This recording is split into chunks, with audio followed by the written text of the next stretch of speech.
नमस्कार, मैं डॉक्टर नरेंद्र राठौर आप सबका हार्दिक स्वागत करता हूँ हमारे यूट्यूब चैनल में। दोस्तों, हिंदी विषय की 10वीं कक्षा में तीसरी कविता सवये, जिसके रचनाकार है रसखान जी, आज हम इसका अध्ययन करेंगे। आप अपनी किताब और नोट्स पेन लेकर के इस वीडियो को देखिएगा ताकि व्याकरणिक बातें और कुछ महत्वपूर्ण सवाल जवाब पर आप नोट कर सकें। दोस्तों, कविता को पढ़ने से पहले हम कवि के बारे में जानकारी प्राप्त कर लें। वैसे रसखान नाम पढ़ने से आपको पता चल जाएगा कि एक मुस्लिम कवि हैं और हिंदी साहित्य में कृष्ण भक्ति में एक मुस्लिम कवि के रूप में काफ़ी प्रसिद्ध है। वैसे समय उनका है सन 1548 से 1628, तो ये मध्यकाल का समय है। 15वीं शताब्दी में रसखान जी हुए और आपको पहले मैं बता चुका हूँ कि हिंदी साहित्य के जो 4 प्रमुख काल है, आदिकाल 1000 से 1350, भक्तिकाल 1350 से 1750, रीतिकाल 1750 से 1850 और आधुनिक काल 1850 अब तक। तो इन काल विभाजन में भक्ति की जितनी भी कविताएँ हुई, वो चाहे निर्गुण निराकार ब्रह्म की उपासना वाले निर्गुण कवि हो, या प्रेम की उपासना करने वाले प्रेमाश्रय शाखा के कवि हो, या राम की उपासना करने वाले राम भक्ति शाखा के कवि हो, या भगवान कृष्ण की उपासना करने वाले कृष्ण भक्ति शाखा के कवि हो, लगभग निरंतर युद्धों से त्रस्त होकर इन बुद्धिजीवी वर्ग ने भक्ति का मार्ग अपनाया और उस समय भक्ति करते करते जो साहित्य उन्होंने रचा वो हिंदी साहित्य में सबसे श्रेष्ठ है। रसखान जी भी उसी कृष्ण भक्ति शाखा के एक महत्वपूर्ण कवि। वैसे कृष्ण भक्ति शाखा के प्रमुख कवि सूरदास जी हैं और उसी परंपरा में रसखान जी हुए। रसखान जी का असली नाम, उनका मूल नाम था सैयद इब्राहिम। इसको नोट करिएगा क्योंकि ऐसे सवाल बोर्ड के एग्ज़ाम में पूछे जाते हैं। सैयद इब्राहिम किस कवि का नाम था? तो जवाब है रसखान। या रसखान का मूल नाम क्या था? तो इस प्रकार से सवाल आ सकते हैं।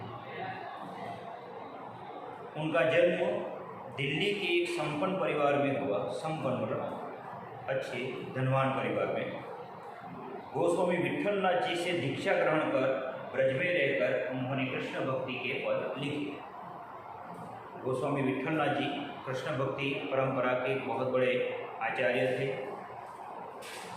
जैसे सूरदास जी का नाम आपने सुना है, जो अष्ट छाप के कवियों के रूप में जाने जाते हैं। उन अष्ट छाप के जो 8 कवि थे, उनमें से 4 कवि गोस्वामी वल्लभदास के, वल्लभाचार्य जिसे हम कहते हैं, उनके शिष्य थे और 4 शिष्य, उनके बाद के 4 शिष्य गोस्वामी विट्ठलनाथ जी के थे। तो गोस्वामी विट्ठलनाथ जी कृष्ण भक्ति परंपरा के बहुत बड़े आचार्य गोस्वामी वल्लभाचार्य के पुत्र थे और उन्हीं से दीक्षा ग्रहण करके रसखान जी ने कृष्ण भक्ति के पद सवये लिखे। इस मुसलमान कवि की अनन्य कृष्ण भक्ति सराहनीय है। मुस्लिम है लेकिन हिंदू के उपास्य देव भगवान श्री कृष्ण की भक्ति करते हैं, इसलिए वे हिंदी साहित्य संसार में काफ़ी सराहनीय है। इनकी कविता में कृष्ण की रूप माधुरी, ब्रज की महिमा और राधा कृष्ण की प्रेम लीलाओं का वर्णन ज़्यादातर हुआ है। उनकी भक्ति में प्रेम, श्रृंगार और सौंदर्य की त्रिवेणी बहती है। ब्रज भाषा का जैसा सरल, तरल, सरस और स्वच्छ और सजीव प्रयोग रसखान की कविता में मिलता है। तो रसखान जी की कविता की मूल भाषा क्या है? ब्रज भाषा है, जो ब्रज प्रदेश में मतलब ब्रज प्रदेश, मथुरा और ब्रज प्रदेश के आसपास के विस्तारों में, उत्तर प्रदेश का जो पूरा विभाग है वहाँ बोली जाती थी जो एक प्रादेशिक बोली है। जैसे हम गुजरात में रहते तो यहाँ की गुजराती चरोतरी भाषा है, उसी प्रकार वहाँ की ब्रज भाषा में बिल्कुल सरल भाव से उन्होंने कविताओं की रचना की है। रसखान जैसे भक्त कवियों को लक्ष्य करके ही भारतेंदु हरिश्चंद्र जी ने कहा था। भारतेंदु हरिश्चंद्र अंधेरी नगरी के लेखक, 1850 से 1900 तक का जो समय है पूरा वो भारतेंदु युग से प्रसिद्ध है, आधुनिक काल का पहला भाग। तो भारतेंदु जी ने नाटकों के माध्यम से, उपन्यासों के माध्यम से, एकांकियों और कहानियों के माध्यम से उस समय की गुलाम भारतीय जनता को जगाने का प्रयत्न किया था। तो उसी भारतेंदु जी ने रसखान के बारे में कहा है, इन मुसलमान हरिजन पर कोटि का हिंदू वारी।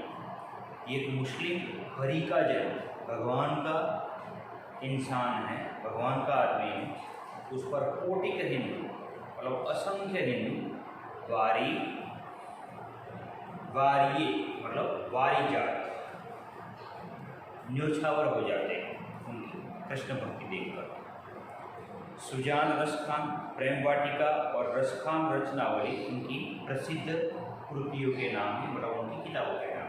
तो इन पदों के माध्यम से, इन सवयों के माध्यम से उन्होंने ये 3 बड़ी किताबें हिंदी साहित्य को दी और उसमें खासकर भगवान श्री कृष्ण के प्रति अपनी जो अनन्य भक्ति, भगवान श्री कृष्ण की भक्ति करने का अगर उनको मौका मिले, वे जहाँ उन्होंने लीलाएँ की है वहाँ रहने को मिले तो वे अपना सब कुछ निछावर करने को तैयार है। तो उनकी कृष्ण भक्ति अनन्य है, एकनिष्ठ है और समर्पण भाव की, अपना सब कुछ वे उस कृष्ण की भक्ति में उनके चरणों में समर्पित करना चाहते हैं। तो ऐसे कवि की ये सवैये टाइटल है। सवैया जैसे हिंदी में पद है, दोहे है, गुजराती में छंद है, अलंकारिक जो भाषा का प्रयोग होता है जिसमें मुक्तक है, दोहे है, हाइकू है। तो ये सब साहित्य के, काव्य के साहित्य स्वरूप। ठीक उसी प्रकार सवैये भी 4-4 लाइनों में हिंदी में काफ़ी फेमस हुए और ऐसे सवैयों के माध्यम से रसखान जी ने, जैसे गुजराती में मुक्तक हम कहते हैं, ठीक उसी प्रकार का ये साहित्य स्वरूप है। और इस साहित्य में, इसी साहित्य स्वरूप में रसखान जी ने सवैयों की रचना करके भगवान कृष्ण के प्रति अपनी अनन्य भक्ति को प्रदर्शित किया। पहला सवैया हम देखते हैं। आप इसकी एक लाइन को समझने का प्रयत्न करेंगे, उसके शब्द भी लिखते जाएंगे। रसखान जी पहले सवैये में कहते हैं, मानुष हो तो वही रसखान, बसो मिली गोकुल गांव के द्वार। क्या कहा? मानुष हो तो वही रसखान। रसखान जी कहते अपने आप से कि हे रसखान, अगर मैं मानुष हो, मानुष का मतलब होता है मनुष्य, अगर मैं मनुष्य हूँ तो क्या करूँ? तो वही, अगर मैं मनुष्य हूँ तो वही बसो, मतलब बसवाट करना, बसना।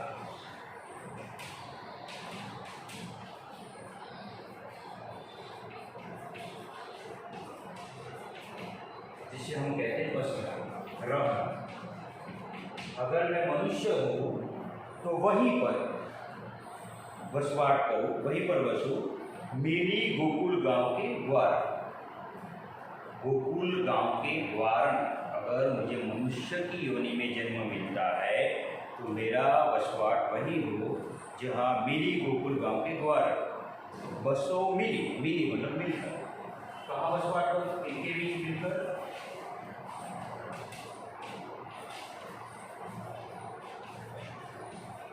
गोकुल गांव के द्वार मतलब द्वार।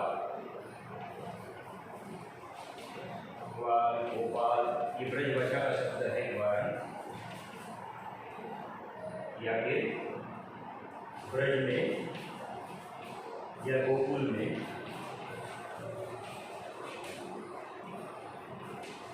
बसने वाला। जो गोकुल में बसवाट करता है उसे ग्वाला या द्वारण कहते हैं।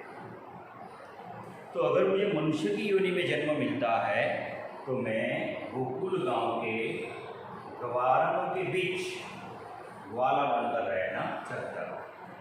क्यों? मनुष्य योनि में जन्म मिले और गोकुल में ही बसना क्यों चाहते रसखान जी?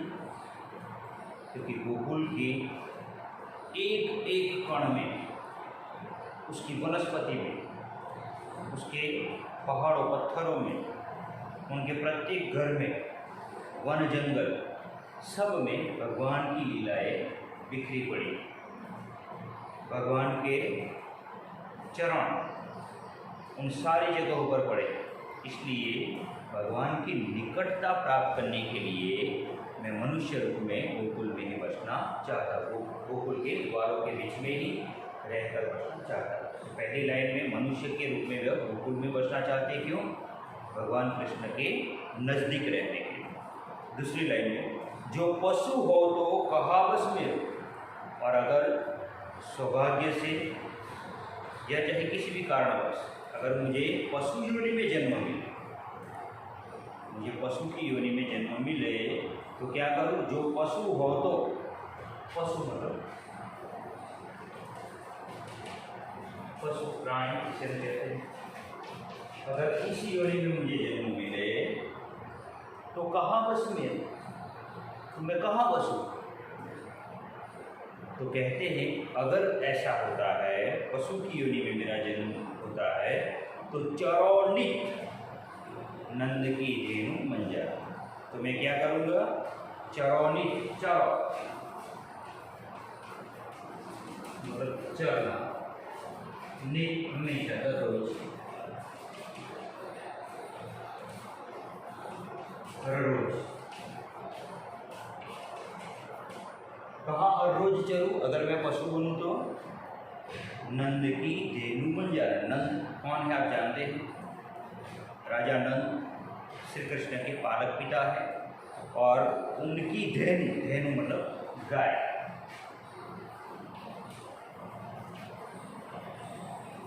और गाय के मंजार। ये मंजार का मतलब होता है बीज। उन गायों का जो झुंड है, कोड़ू जने के गायों का समूह, उन गायों के समूह के बीच में मैं बसूं, मेरा बसवाट हो, और उनके ही बीच में मैं चरने के लिए, घास चरने के लिए जाऊँ। मनुष्य हो तो गोकुल के ग्वालों के बीच में मेरा बसवाट हो, पशु हो तो मैं नंद की गाय बनकर उन्हीं गायों के झुंड में, उनके बीच में रहकर हर रोज चरने के लिए जाऊँ। तो मनुष्य की बात करें, दूसरी लाइन में पशु अगर हो तो गाय बनकर नंद की गायों के बीच चरने के लिए जाओ। और तीसरी लाइन में कहा पाहन हो तो वही गिरी। अगर किसी भी कारणवश मुझे पाहन बनना पड़े, पाहन का मतलब होता है पत्थर, और अगर मैं पत्थर बनूँ तो क्या करूँ? उसी गिरी, उसी पर्वत का मैं पत्थर बनना चाहता हूँ।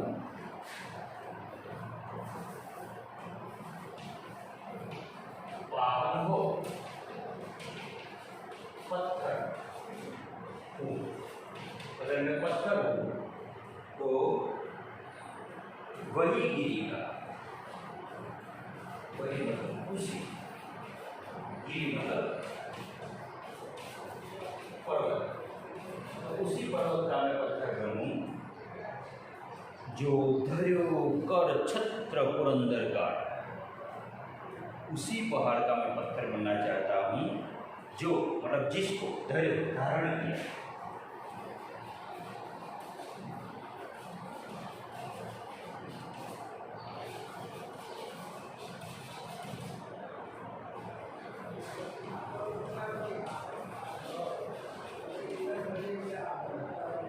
को धारण किया, कर कर मतलब अपने हाथों में, कर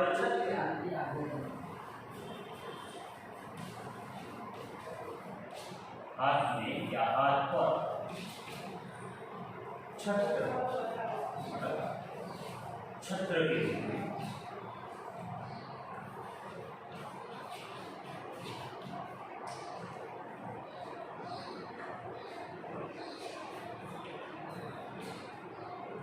तो छाते की तरह भगवान कृष्ण ने, आप लोग जानते हैं कि अपनी टचली उंगली पर मतलब अपनी इस उंगली पर इंद्र के कोप से, भगवान इंद्र गोकुल पर बड़े क्रोधित हुए थे, इसलिए बड़े क्रोधित होकर उन्होंने भयंकर बारिश गिराई, तो चारों ओर पानी पानी हो गया। उन बारिश से बचाने के लिए भगवान कृष्ण ने अपनी इस उंगली पर गोवर्धन पर्वत को धारण किया था और सारे ब्रजवासी उसके नीचे आ गए थे। तो जिस पर्वत को भगवान श्री कृष्ण ने अपने कर में, अपने हाथों में धारण किया है छाती के रूप में, किस कारण? पुरंदर का। ये पुरंदर है इंद्र, तो इंद्र के कोप से बचाने के लिए जिस गोवर्धन पर्वत को भगवान श्री कृष्ण ने अपने हाथों पर धारण किया था, मैं उसी पर्वत का पत्थर बनना चाहता था। तो अगर पत्थर मतलब जड़ वस्तु अगर मैं बनूं, यहाँ इंद्र पुरंदर कारण मतलब इंद्र के कोप से, आप ये लिख सकते हैं, कोप से बचाने के लिए, बचाने के कारण। तो इंद्र के कोप से बचाने के लिए, गोकुल वासियों को बचाने के लिए जिस पर्वत को भगवान ने धारण किया था, मैं उसी का पत्थर, उसी का एक हिस्सा बनना चाहता। मतलब किसी न किसी रूप में, अगर मनुष्य हो, अगर पशु हो, अगर पत्थर हो, तो सभी जन्मों में, सभी स्थितियों में मैं कृष्ण के ही नजदीक रहना चाहता हूँ। और चौथी लाइन में कहा कवि ने, जो खग हो तो बसेरो करो, मिली कालिंदी फूल कदम की डाली। और अगर मेरा पक्षी की योनि में जन्म हो, खग, खग मतलब पक्षी, तो अगर मेरा जन्म पक्षी की योनि में हो तो बसेरो करो, तो बसेरो करो मतलब बसवाट करो,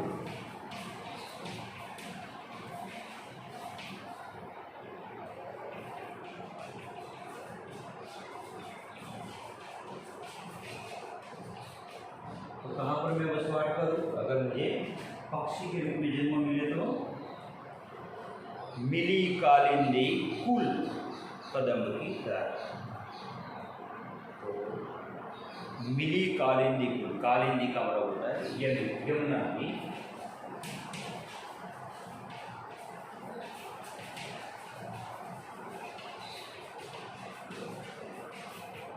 तो यमुना नदी का कुल मतलब किनारा,